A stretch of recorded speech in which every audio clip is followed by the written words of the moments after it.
Off we go now.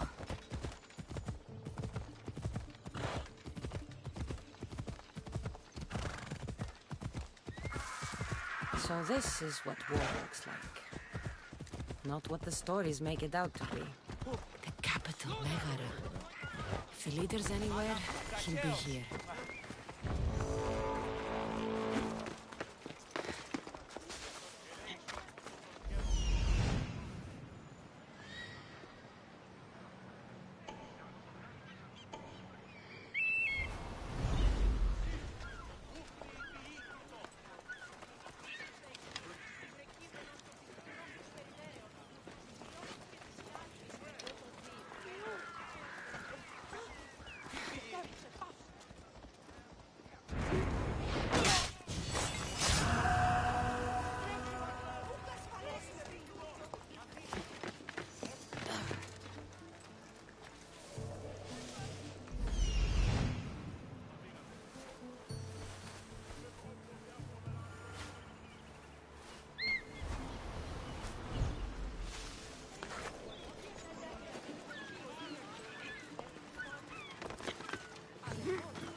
Spare some drachmi.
You there. You have a kind soul. Help an old man buy his next meal.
You need it more than me. Here, take it. A generous gift. Thank you. What do they call you, stranger? I'm Cassandra. And you? Just a simple beggar. I sailed from Persia to see the beauty of the Greek world. I can do many things, Persian, but I can't restore sight. Nor would I want you to. My blindness is a burden that the gods have given me to carry, and I will. Then what? Be my eyes. When I was a boy, an Athenian told me the most beautiful tales of your lands. I would love to hear them again. Would you go see the places I never was able to, and return to tell me the tale of your adventures?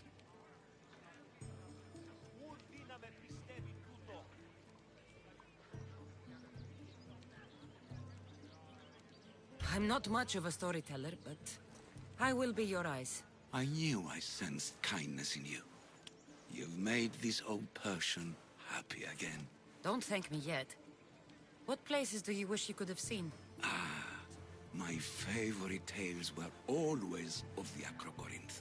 The statues of Zeus and Athena, the perch of the armored bird in Arcadia, and of course, the mysterious mound Taigetos.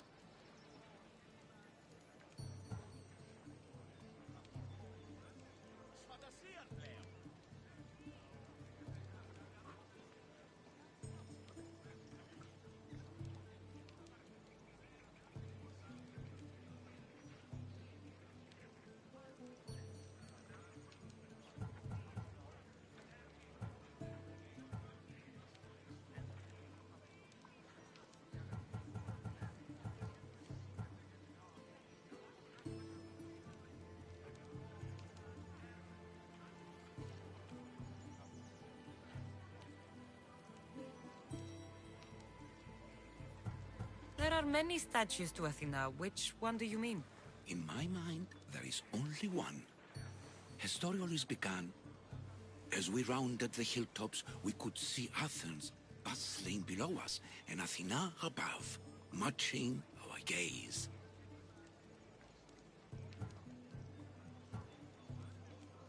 So, tell me what you know about the statue of Zeus. Its great boat stood ready to punish the Kephalonians below. Or so I was told.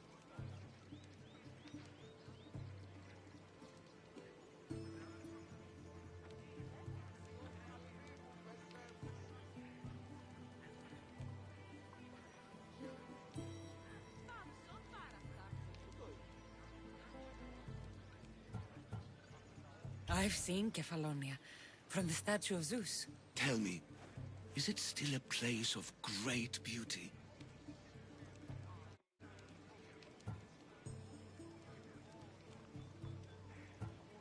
Its people are the happiest in all the Greek world. They sing and dance into the night with full bellies and full hearts. That isn't how it was described to me at all. The tales go that its lands are among the world's most beautiful, and its people among the most pitiful. Okay, I've told you what I remember. Now tell me about yourself. What's a Persian doing here? Persia and the Greek world are doomed to be opposites. In times of prosperity here, Persians always seem to suffer. And when you're at war with yourselves... Persians know peace? Indeed. My people prospered after King Xerxes was murdered. All except for me. A man tried to kill me with poison, which is how I lost my sight. I fled and arrived here. I find it hard to believe anyone would want you dead. You're very kind. Tell me another tale, then I'll tell you more of my past.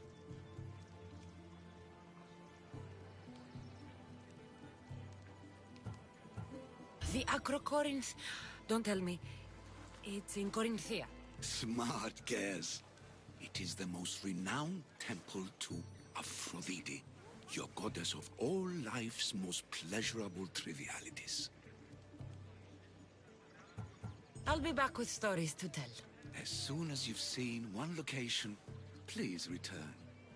This papyrus is so old. Could this be writing by Themistocles?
Πεβόλβη συνενόρες, γλαυκό φευρεσίτεχνε, πολυλίστη βασίλεια, ο εολόμορφε και αγιοτάτη.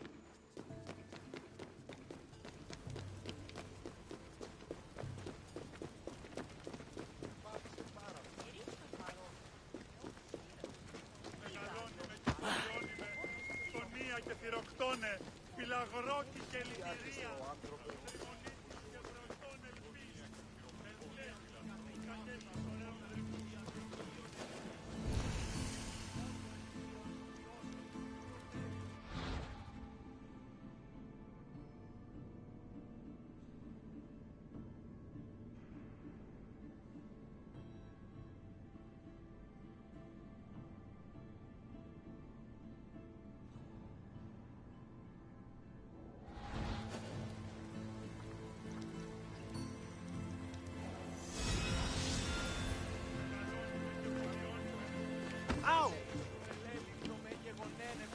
Παραδειγματισμού ένεκεν.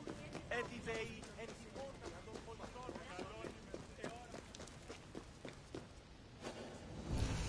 Ισπετώ το οδείο. Λέγω αυτό.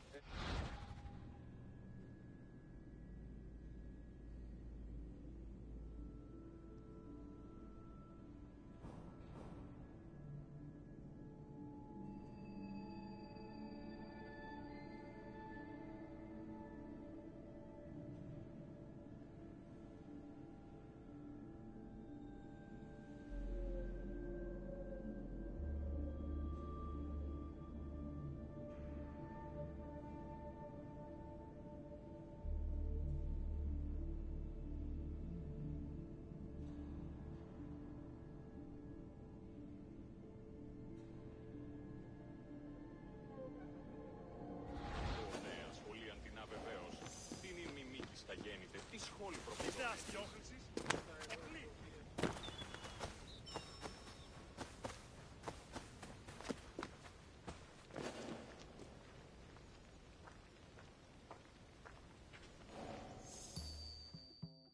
Hello, my friend! It is my pleasure to introduce you to Corinth's Temple of Aphrodite.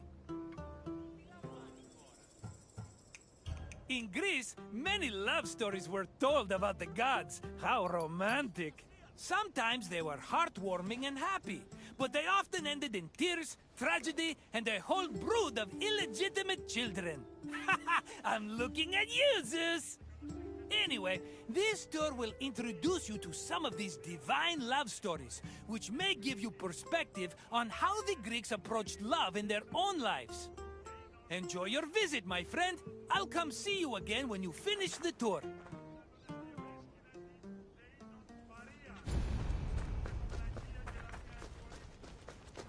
Much like Athens, Corinth had its own acropolis, called the Acrocorinth. The natural promontory provided an excellent view of the surrounding territory. It was also the home of several sanctuaries, allegedly constructed in the 6th century BCE.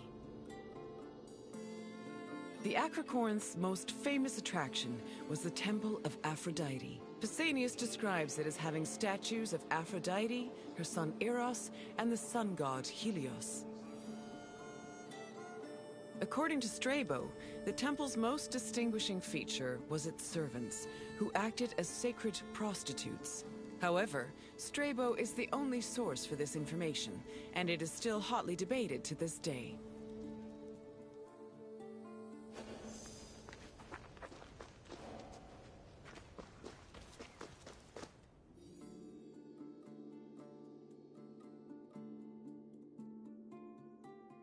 Love played a large role in countless mythological stories. Zeus himself was not immune to the feeling, and fell for both mortals and other deities.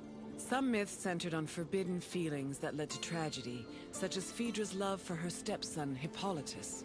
While marriage was prominent in mythology, it was usually presented as problematic. For example, Aphrodite frequently cheated on her husband Hephaestus, and Medea's resentment against her ex-husband Jason eventually drove her mad enough to murder her children.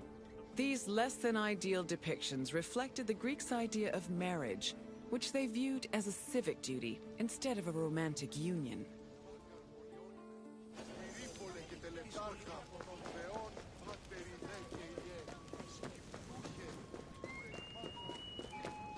Μεγαλώνει και πολιώνει με. Φωνία και πυροκτώνε. The goddess Aphrodite was one of the mightiest Olympians and was typically associated with love, beauty, and sex. She was worshipped all across the ancient Mediterranean by men and women, both young and old. Her origins differ depending on the version of the story. The poet Hesiod says that she was born from the severed genitals of Uranus, while Homer's version of the myth names her as the daughter of Zeus and Dione. Aphrodite appeared regularly in mythological stories and had many mortal lovers. Her favorite was Adonis, a beautiful boy who died tragically in a hunting accident. Aphrodite was devastated by his death, so she created a cult called the Adonia to commemorate him.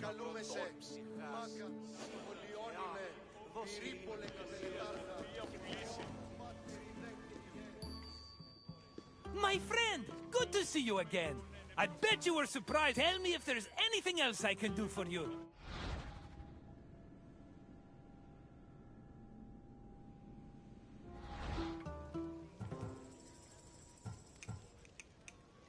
Is that so, my friend? Then let's get started. Which poet said that Aphrodite was the daughter of Zeus and Dione?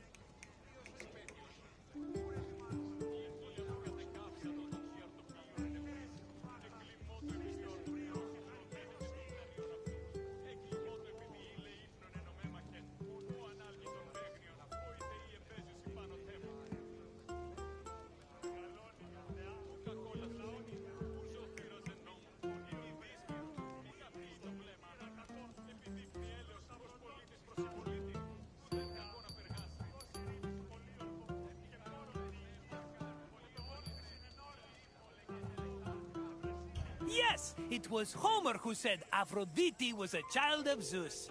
On to the next question. Medea was married to which legendary hero?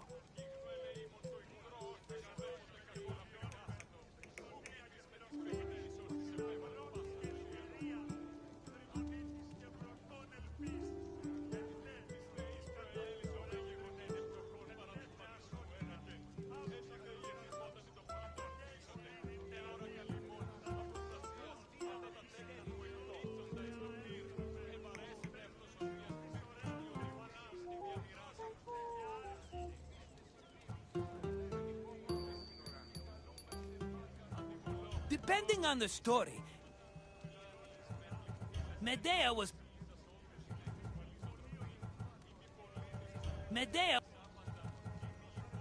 Pelops was a one-woman kind. Odysseus was married. Yes, Medea was married to Iason, but after he left her for. What?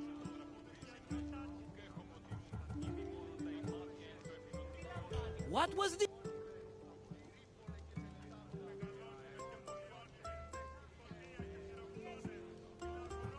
Correct! The Acrocorinth has been home to many sanctuaries, as well as the famous temple. You passed the...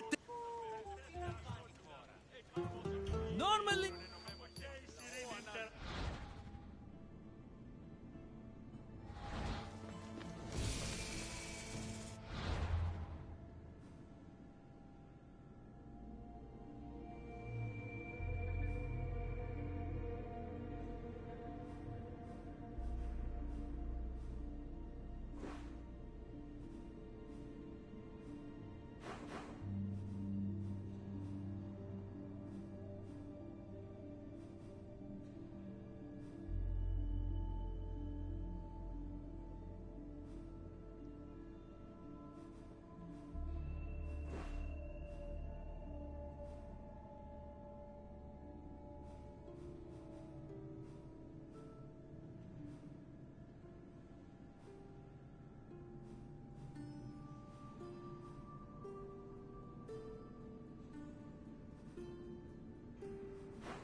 Σκυπτούχε, φούρε για το φωτιόχος των ηγέτων χωρών, Πριονίτης αγιοθόνεν της ελθέμα, καθέχεις ωραίων φρυντρές,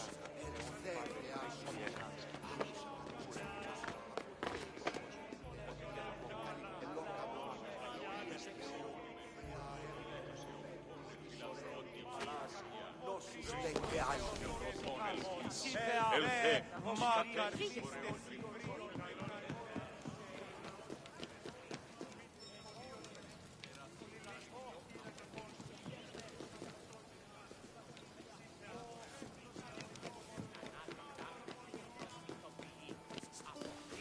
Προαίρεση αυτού εν το ενδύματι της συγκατανεμωμένης ιστορίας προς επιδείκνηση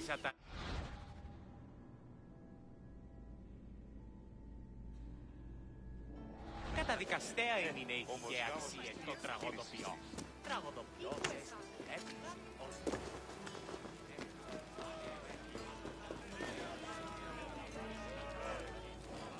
Hail, friend, and welcome to... We're standing in the main section of Olympia, where the Olympic Games themselves took place. Over the course of the festival, athletes competed against each other for prestige and glory to honor themselves and their cities. Enjoy your visit, friend. I'll check...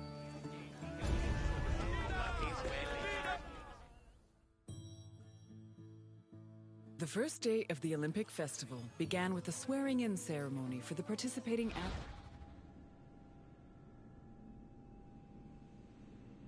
The first day of the Olympic Festival began with a swearing-in ceremony for the participating athletes, trainers, and judges. The ceremony took place in front of the altar of Zeus Horkios, or Zeus of the Oath. Athletes would swear that they would follow the Olympic rules, while judges promised to be fair and unbiased. Then the competitions began, starting with a contest between heralds and trumpeters over who would have the privilege of announcing the games. The first day's athletic competitions consisted of wrestling, running, and boxing events for the youngest athletes, aged 12 to 18.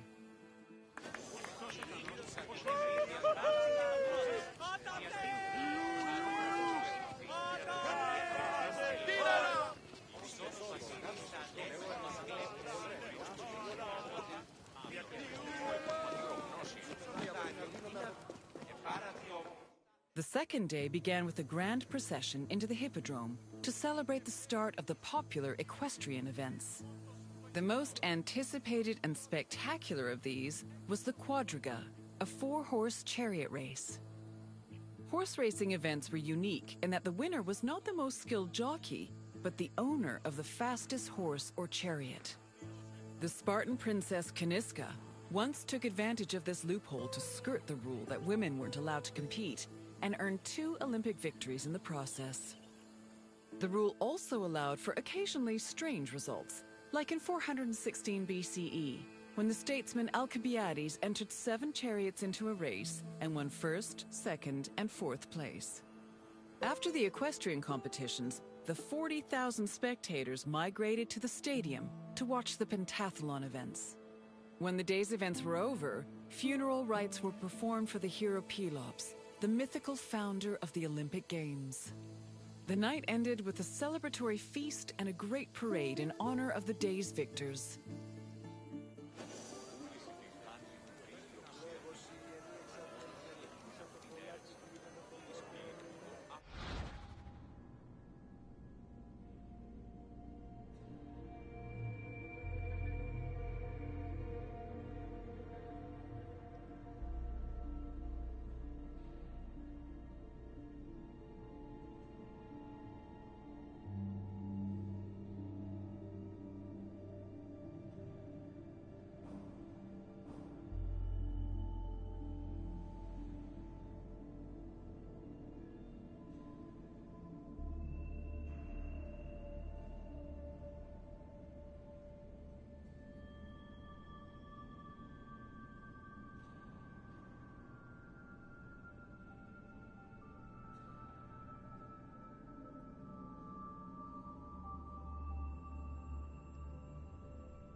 Victory at the Olympic Games was one of the highest honors a mortal could achieve, and there were several ways to immortalize that honor.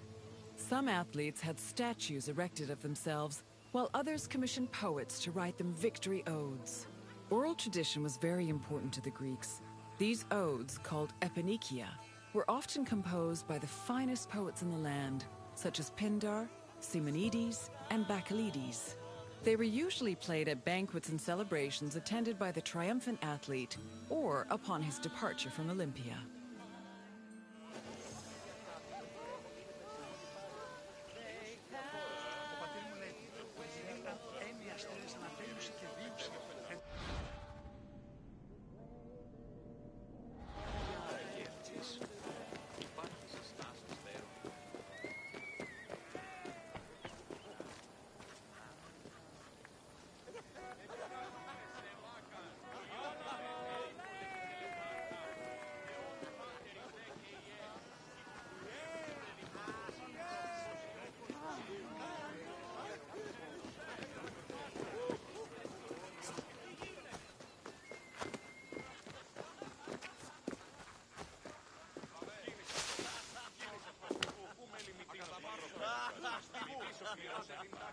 The pentathlon took place at the stadium on the second day.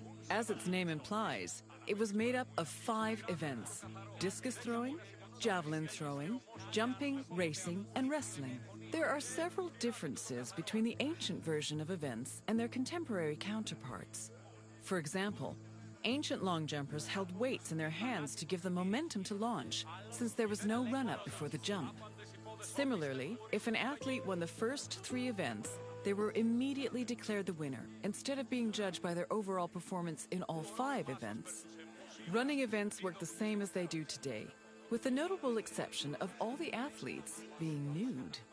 As for wrestling, competitors were not divided by weight class as they are today, but instead by age. The winner was the first to throw his opponent to the ground 3 times.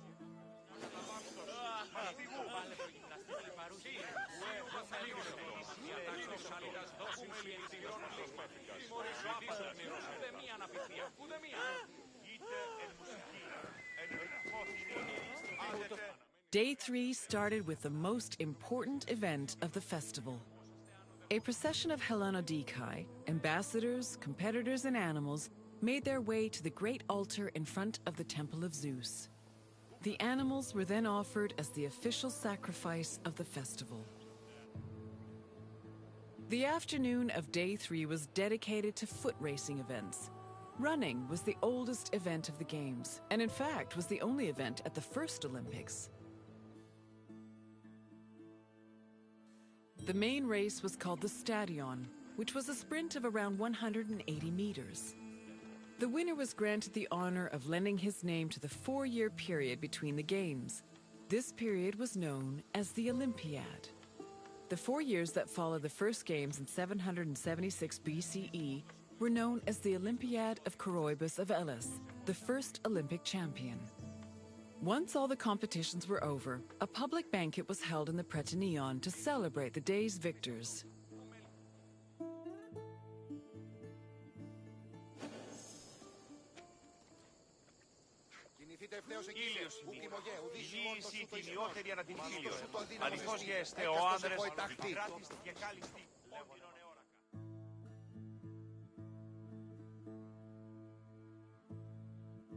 Day 4 was mainly for combat events. Wrestling matches were held in the morning, followed by boxing and pankration.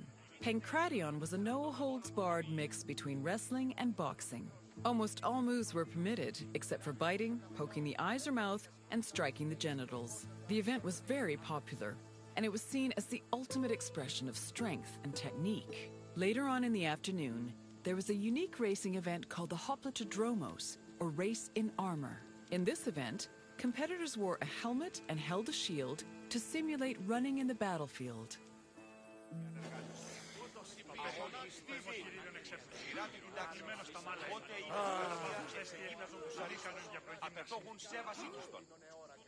Κινηθείτε ευθέως εκείσε. Ουκ ημωγέ, ουδείς ημών το σου το ισχνός. Ουδείς το σου το αδύναμος εστί. Έκαστος εφό ετάχθη. Ιδέτε τους πόδας σας. Άπαντες οι πόδες όπισθεν του ορίου. Διαταγή. Κίνης αυτόν, κίνης αυτόν. Ου μέλη νικητινός πατρός πέφικας. Μη δεις ο κληρός ένθα. Όποτε ακούεστε την εμήν φωνή. Πειράτε στο καθαρό. Τι, αναμένεις παρεμβούει να ποιήσω το σον πόπον. The Hellenodikai, or judges of the Greeks, were both the game's adjudicators and their organizers. They hailed from Elis, the city in charge of the sanctuary of Olympia, and new judges were elected each Olympiad. They had several responsibilities. Before the games started, they decided which athletes would be allowed to compete and supervise their training. They also drew lots to make the competition brackets. During the games themselves, they picked the winners and kept an eye out for foul play. For the latter, they were assisted by stick and whip-wielding umpires who stood near the athletes and punished them if they were caught cheating.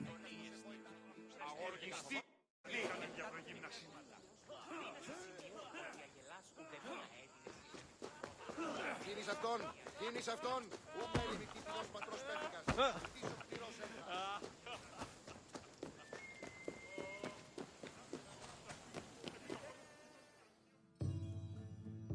Victory in Olympia was one of the most prestigious honors in all of Greece. Not only would victors be showered in glory in their home city, but their names would be known across Greece. The temptation to glory led some athletes to break their oath to Zeus and cheat. This could be dangerous, as there were many possible punishments should cheaters be caught. They could be disqualified and fined, or if they were caught cheating during a match, they would be beaten by nearby umpires. The most powerful deterrent of cheating, however, was shame. At the foot of Mount Kronios, and on the way to the stadium, were a group of bronze statues called Zanes, the plural of Zeus. These statues were inscribed with the names of the cheating athletes, how they cheated, and the fine that was imposed. The Zanes, which were funded by cheaters' fines, were strategically placed to be highly visible. Individuals or even entire cities could be found guilty of cheating.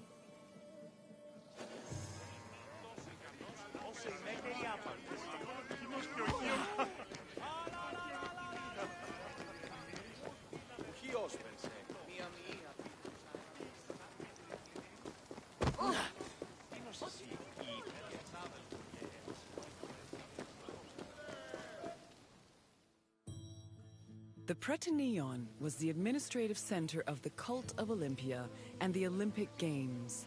The building housed the sanctuary's priests as well as the game's officials. It was also used to stage the grand banquet held on the evening of the third day to honor victors. It also had a sacred function. Its central chamber was the location of the Fire of Hestia, a sacred flame that burned day and night. This fire was used to light the other altars around the sanctuary. This practice may have partially inspired the modern tradition of carrying the Olympic torch.